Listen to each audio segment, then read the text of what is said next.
Hey guys, I'm Geek. In this video, I wanted to share my personal review for the Nintendo Switch 2 after over 6 months of being released. The system came out on June 5th, 2025. Right now, I believe it's December 14th. I was actually going to make this video for December 5th, but I was so busy with so many games that were coming out that I did not have time, but now I have the time. So of course, let's go talk about the things that I really like so far about the system, and I have to start with the screen. Of course, the screen is a 7.9 inches, 1080p, HDR10, capable up to 120 hertz, VRR, and I have to say I can't complain about the things that I've been playing here on this system. Of course, I've been playing games like Metroid 4 Prime 4, Hyrule Warriors Age of Imprisonment, Donkey Kong Bonanza, and all those games, they just look beautiful and gorgeous in handheld mode. So, and that's the way I played the most. I played this on the system in handheld mode most of the time. Like over 90% of the times I'm playing in handheld mode, and I've been super happy with how it performs and looks in handheld mode. I really like the size and all of that. I also like the fact that the Nintendo Switch is actually really thin compared to all my other handheld devices. Of course, with that comes the negative thing that they're so thin that it sucks that they don't have ergonomics, but that's why I use these type of grip cases. If you're getting a Nintendo Switch 2, you need to get one of these dbrand cases or any other case from Subcase, whatever grip cases you can find out there in the market. I think it's totally worth getting because it just adds a better ergonomic to the system, making it a lot more comfortable. And for me, that's something that I always have to do with all my Nintendo systems.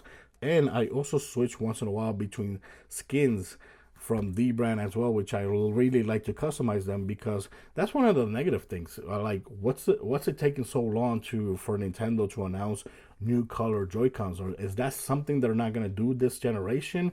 I don't get it, but I'm pretty sure we're going to get different colors of Joy-Cons later on in the future. But so far, 6 months later, we don't know if Nintendo is actually going to release different colors of Joy-Cons, which is something that I really like and something that I did a lot on my Nintendo Switch 1. So that's why, yes, I really recommend you get one of these dbrand cases or any other grip case from any other brand whatsoever. Now, when it comes to the battery life that I'm getting here, it's basically very similar to all my handheld gaming PC devices.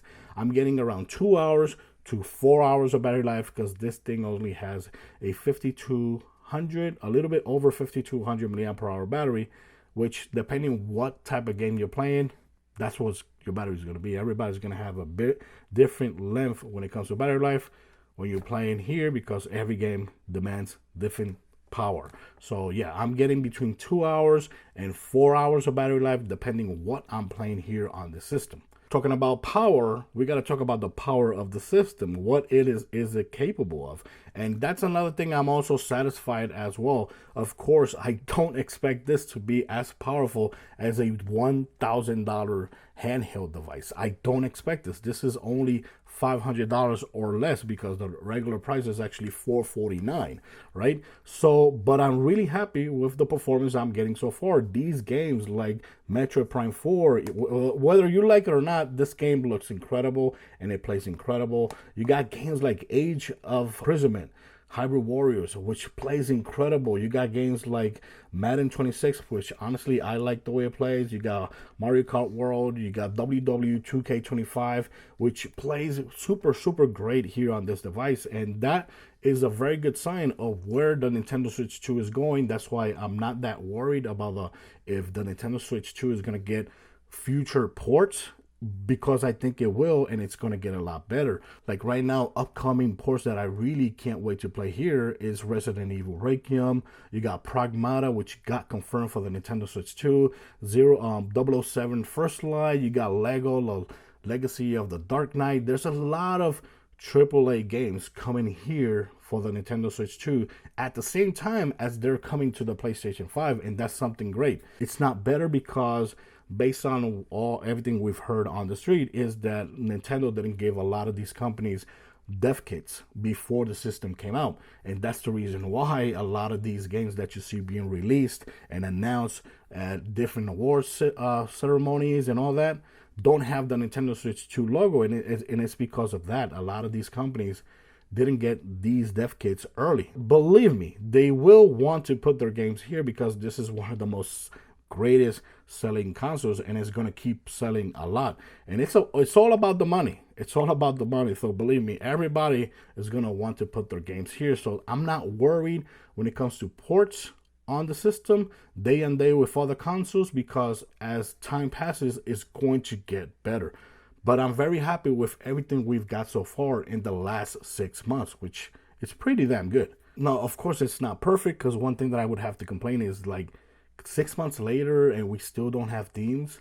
You know, that seems something that Nintendo just doesn't like. I guess they just want you to choose between white or black, which kind of sucks. I don't get it with Nintendo. The other thing that doesn't seem to be changing is also selections of media applications. I just don't get it with Nintendo.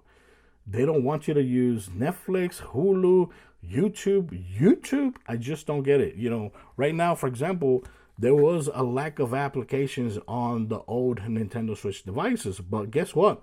It still has a freaking YouTube application. You know, that's something that it still has, and I really love that. I really use it a lot on my old Nintendo Switch devices, and it's cool that it is at least available, because from here you can not only can you watch videos from everybody, you also have free movies with ads, of course, but it's free movies that you can just watch on your system when you're on the plane or something like that, if you don't just want to play video games. So I just don't get it why Nintendo doesn't let these companies put their media applications on their handheld systems. I just don't get it. The other thing that I used to hate a lot, which honestly I'm just not going to keep hating on it, is the game key cards. You know, this is something that a lot of people hated and try to avoid it, but let's be real. Every company has been doing this for a long time. You know, when you see games like from the PlayStation 5, like Ghost of Yote, the Death Stranding 2, when you look on the back, you see that the games require at least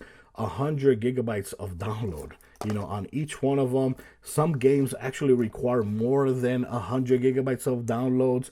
You know, and that's something that we been accustomed to on every console, Xbox, PlayStation. Why keep complaining when every other company's been doing it for years, and we didn't boycott those companies, so those games we still played them, so why am I going to stop playing it here? The only thing that I'm not going to stop complaining is how ugly Nintendo actually make this information in front of the cover, because it's honestly just ruining the way the cover looks. Like, for example, you got the game key card here information, and it also says what kind of size the downloadable requirements are. You have this paragraph right here letting you know that this has, you know, the Nintendo Switch 1 version and Nintendo Switch 2 version and the same card. You know, I just don't get it, because that's what the back is for. That's what the back has always been for. And believe me, there's a lot of people that actually defend Nintendo's actions of these making the covers ugly, because it has to be there. The people has to know. Are you telling me that people in 2025 are dumber than always, than ever? You know what I mean? It just doesn't make sense. That's what the back has always been for, is for information about the game. That's how it's always been. So I just don't get it. You know, people are going to defend Nintendo putting the information here in the front. I just think it makes all the covers of the video games just ugly.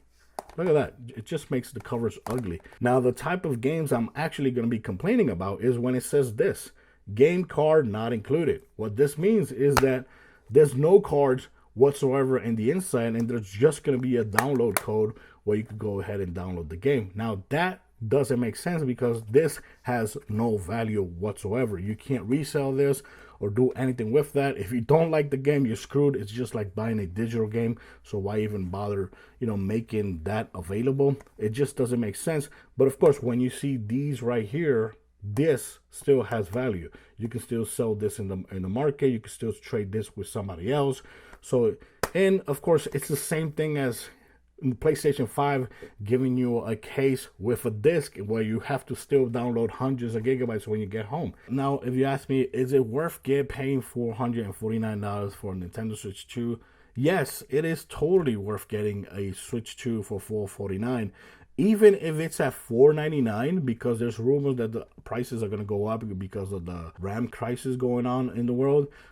everything that uses RAM is basically going to go up in prices if it doesn't change it, if it doesn't fix itself. For me, in my opinion, this is the best hybrid console out there in the market. The fact that you can just play this in handheld mode and play all the games that are available and upcoming games available on this device, you can play them in handheld mode, and you could just put it on the dock and play them at 4K 60 frames per second on your TV, and it does it just like that. It's great. There's no other company that comes close to the Nintendo Switch when it comes to that behavior, when it comes to that way of switching from handheld to TV. That for me is valuable. And the fact that you're paying $449 or $499 and it comes with a dock that lets you do that. And for me, yes, it is totally worth paying $449 or $499 if it actually goes up. Right now, you can buy this for $499 with an included game. By the time you watch this video, the game that's included might be different, but right now I think the latest games included, I think it's Pokemon ZA. Yeah, Pokemon ZA, this bundle with Pokemon ZA, but I don't know if they're still selling the bundle that comes with Mario Kart World. I don't know if they're selling those bundles, but by the time you watch this video, there might be different bundles or there might be no bundles whatsoever. So yeah. Other than that, guys, do I like the Nintendo Switch 2 after 6 months of using it? Yes, so far it's still my favorite handheld gaming device. I really, really love it. I've really been enjoying everything that I played here so far, and I totally think it's totally worth getting the Nintendo Switch as for yourself or as a present for anybody else that's your loved one. But let me know in the comments what you think about my opinions about the system and what you think about the things that I do like and things that I don't like. And if you're thinking about getting a Nintendo Switch 2 and you have any questions, please leave it in the comments. I might be able to help you. Other people might be able to help you. Of course, like I said, this is not a perfect console, but when it comes to hybrid, being a hybrid console, it is like damn right perfect.